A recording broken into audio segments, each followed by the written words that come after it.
ભાજપને મત ના આપવા માટે જિગ્નેશ મેવાણી દ્વારા લેવડાયા શપથ। જેરડા મુકામે ભારતના બંધારણના નામે શપથ લઈએ છીએ નહીં, એ અમારી અખંડ પ્રતિજ્ઞા છે। જય ભીમ, જય ભારત, જય કોંગ્રેસ, ઇન્કલાબ, ઇન્કલાબ, ઇન્કલાબ। ખૂબ આભાર। સંજય દેસાઈએ ડીસા વિધાનસભામાં ભવ્ય જીતની આશા વ્યક્ત કરી। ચૂંટણીના અંતિમ દિવસોમાં ઉમેદવારો પોતાની સભાઓ ગજવી રહ્યા છે, ત્યારે કોંગ્રેસ, ભાજપ, આમ આદમી પાર્ટી જીતવા માટે એડીચોટીનું જોર લગાવી રહ્યા છે।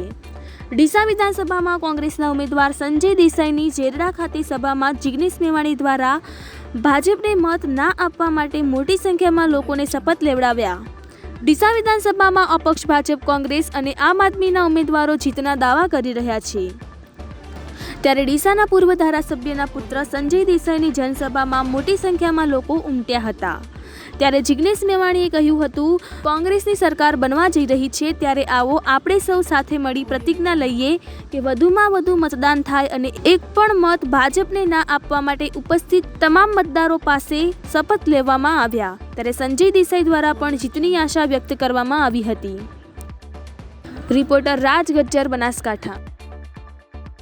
મુકામે મારા સાથી અને ભાવિ ધારાસભ્ય સંજય ગોવાભાઈ રબારીની જનસભા સંબોધિત કરવા આવ્યો હતો, ત્યારે હજારો લોકોની મેદનીએ લગભગ 10,000 જેટલા લોકોએ ડૉક્ટર બાબા સાહેબ આંબેડકર અને ભારતના બંધારણના નામે શપથ લીધા, પ્રતિજ્ઞા લીધી કે જિંદગીમાં છેલ્લા શ્વાસ સુધી કોઈ પણ સંજોગોમાં ભારતીય જનતા પાર્ટીને વોટ આપીશું કે અપાવીશું નહીં। આ એ નિર્દેશ કરે છે કે 2022 કોંગ્રેસ લાવીશ, એ વસ્તુ સાકાર થવાની છે। 8 તારીખે ગાંધીનગરમાં ગુલાલ ઉડવાનો છે અને ગરીબો, પીડિતો, શોષિતો, વંચિતોની સર્વ સમાજને સાથે લઈને ચાલનારા કોંગ્રેસ પક્ષની સરકાર બનવાની છે। ગોવાભાઈનું કામ સમગ્ર ઉત્તર ગુજરાતમાં વખણાય છે।